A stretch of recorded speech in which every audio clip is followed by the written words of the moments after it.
हिंदी आशुलिपि अभ्यास नंबर 9 में आप सभी प्रशिक्षार्थियों का हार्दिक अभिनंदन और स्वागत है।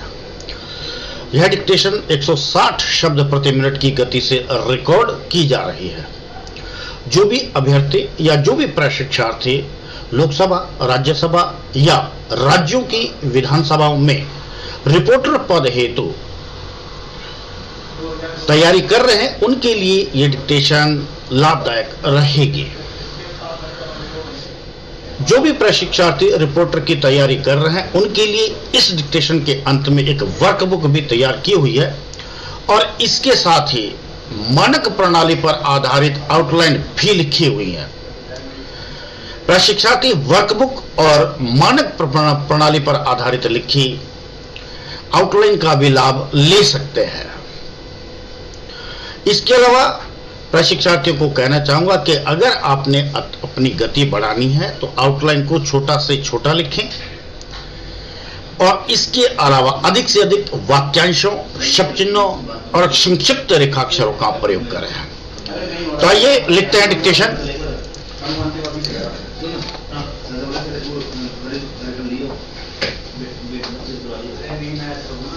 रेडी?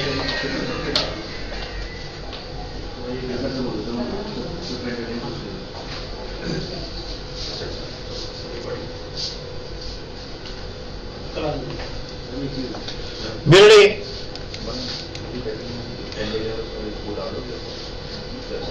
स्टार्ट। अध्यक्ष जी, 15 अगस्त का दिन हमारे लिए एक बहुत गौरव का दिन है। शताब्दियों की दास्ता के बाद इस दिन हम स्वतंत्र हुए और भारत ने एक नया जन्म धारण किया।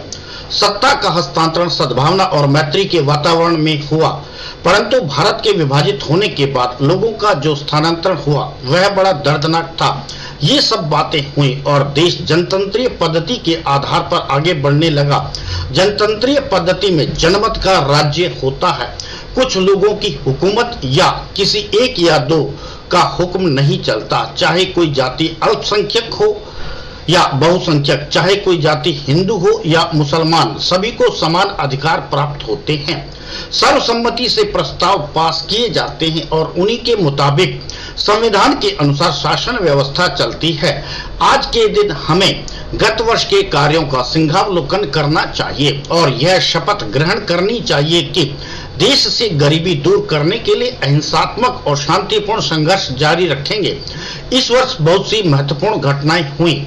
वर्ष के प्रारंभ में देश में तीसरे आम चुनाव हुए और लोगों ने अपने अपने इलाकों का प्रतिनिधित्व करने के लिए अपने बहुमूल्य मत द्वारा प्रतिनिधि चुने। चुनाव सानंद संपन्न हुए और विभिन्न राज्यों में नवनिर्वाचित सरकारें काम कर रही हैं। चुनावों में कांग्रेस की भारी जीत हुई, जिसके लिए हमारे देश के प्रगतिशील नेता धन्यवाद के पात्र हैं। लेकिन आजकल कांग्रेस संगठन में अनुशासनहीनता व भ्रष्टाचार जैसी बुराइयां देखने में आ रही हैं, जिन्हें दूर किया जाना चाहिए। कांग्रेस कार्यकर्ताओं में सत्ता प्राप्ति और शासनारूढ़ होने की भावना प्रबल होती जा रही है, परंतु उनकी इस महत्वाकांक्षा की पूर्ति तब तक संभव नहीं है जब तक वे निष्प्रयोजन जनता की सेवा न करें। स्वतंत्रता संग्राम में हमें गांधी जी के रचनात्मक नेतृत्व से प्रेरणा व मार्गदर्शन उपलब्ध था। आज समाजवादी समाज और कल्याणकारी राज्य की स्थापना के लिए भी रचनात्मक दृष्टिकोण की आवश्यकता है। इस वर्ष की दूसरी महत्वपूर्ण घटना लोकतंत्रीय विकेंद्रीकरण योजना के अंतर्गत पंचायती राज्य की स्थापना किया जाना है। गोवा की आजादी इस वर्ष की एक ऐसी घटना है। गोवा में पुर्तगाल सरकार के अत्याचार बढ़ते जा रहे थे, राष्ट्रवादी नेताओं के साथ दुर्व्यवहार किया जा रहा था और शासन व्यवस्था लगभग समाप्त होती जा रही थी। हमारे सैनिकों ने वहां जिस कुशलता से कार्य किया वह सचमुच सराहनीय है। गोवा की आजादी के साथ भारत की आजादी मुकम्मल हुई और भारत भूमि से उपनिवेशवाद का आखिरी निशान भी खत्म हुआ। माननीय अध्यक्ष महोदय, राजभाषा संबंधी वाद विवाद आज पुनः उठ खड़ा हुआ है, जिसका कारण यह है कि केंद्रीय सरकार का एक ऐसा विधेयक प्रस्तुत करने वाली है जिसके अनुसार अंग्रेजी को शहर राजभाषा के पद पर वैधानिक रूप से पुनः प्रतिष्ठित कर दिया जाए।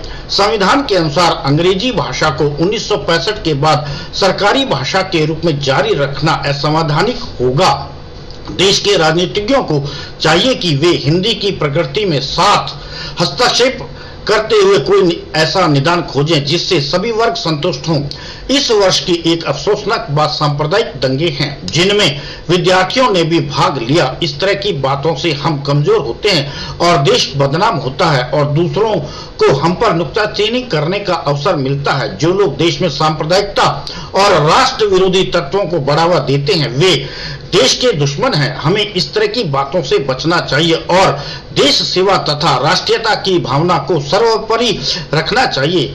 हम में आपस में मतभेद या गलतफहमियां हो सकती हैं और हम एक दूसरे से असहमत भी हो सकते हैं, परंतु असहमति का यह अर्थ कदापि नहीं कि हम एक दूसरे से लड़ें और अपने दिलों में खींचतान और दुर्भाव रखें। विद्यार्थियों को इस तरह की बातों से सदैव दूर रहकर विज्ञान और मनोविज्ञान जैसे मनोरंजक विषयों के अध्ययन में दिलचस्पी लेनी चाहिए ताकि वे बड़े होकर अच्छे वैज्ञानिक और मनोवैज्ञानिक बन सकें। देश में बढ़ते हुए मूल्यों को नियंत्रित करने के लिए सरकार ने इस वर्ष जो एक दीर्घकालीन योजना बनाई है वह केवल तभी सफल हो सकती है जब देश के व्यवस्थापक और व्यापारिक वर्ग उसमें सहयोग दें। उन्हें अधिकाधिक लाभ की ओर ही ध्यान न देकर जनता के हित के बारे में भी सोचना चाहिए, वरना हो सकता है कि सरकार को कुछ उद्योग धंधों का राष्ट्रीयकरण करना पड़े। इस वर्ष चीन के साथ सीमांत पर काफी तनावपूर्ण स्थिति रही है। चीन ने लद्दाख में हमारी कुछ भूमि जबरदस्ती हस्तगत कर ली है। यद्यपि अब लद्दाख में हमारी स्थिति पहले से काफी मजबूत है और हम अपने आप को 100% सुरक्षित समझ सकते हैं, परंतु फिर भी हम इस मामले में किसी भी प्रकार की असावधानी नहीं बरतना चाहते। हमारे बार बार विरोध पत्र भेजने के बावजूद भी चीन ने अपनी नीति नहीं बदली है, इसलिए वस्तु स्थिति कुछ भिन्न ही दिखलाई पड़ती है और इसीलिए हमें सदा सतर्क रहना है, असावधान नहीं। चीन के प्रारंभिक अतिक्रमण के बाद से अब तक बात विरोध पत्रों तक ही सीमित थी, परंतु पिछले महीने के प्रारंभ में चीन ने जब गोली चलाई तो ऐसा लगा कि चीन के साथ संघर्ष नजदीक है, परंतु खुशकिस्मती से अब वह संकट टल गया प्रतीत होता है। स्टॉप। ये डिक्टेशन लगभग 5 मिनट और 45 सेकंड की बोली गई है और अब प्रशिक्षार्थियों को कहना चाहूंगा कि जो आपने डिक्टेशन लिखी है इसको पढ़ें, पढ़ने के बाद इसका लिप्यंतरण करें और लिप्यंतरण करने के बाद मूल टेक्स्ट के साथ इसका मिलान करें। और अगर आपने अपनी स्पीड बढ़ानी है तो अधिक से अधिक वाक्यांशों का प्रयोग करें और इस पूरी डिक्टेशन में बहुत सारे संक्षिप्त रेखाक्षर हैं उनका प्रयोग करें। इस प्रकार अगर आपको पूरे वाक्यांश याद होते हैं, पूरे शब्द चिन्हों का प्रयोग करेंगे तो आप अपनी गति बढ़ा सकते हैं। और दूसरा है कि आप जो आउटलाइन है वो छोटे से छोटी बनाएं। अगर आप छोटी से छोटी आउटलाइन बनाएंगे तो आप अपनी गति को बढ़ा सकते हैं। तो अपनी गति बढ़ाने के लिए अधिक से अधिक अभ्यास भी करें। अब इसके अंत में इसकी आउटलाइन भी लिखी हुई है।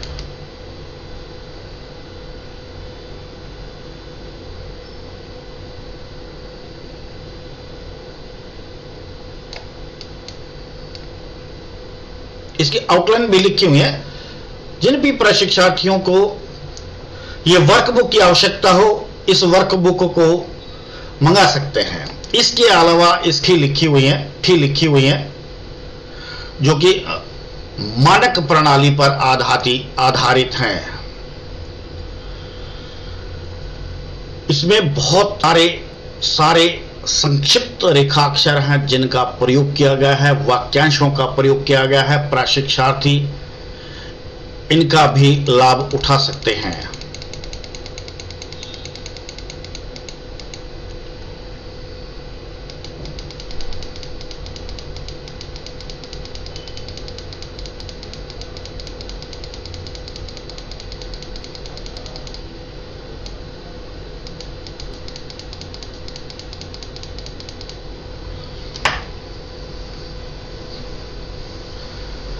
अंत में सभी प्रशिक्षार्थियों को कहना चाहूंगा कि अगर आपने गति बढ़ानी तो अधिक से अधिक अभ्यास करें।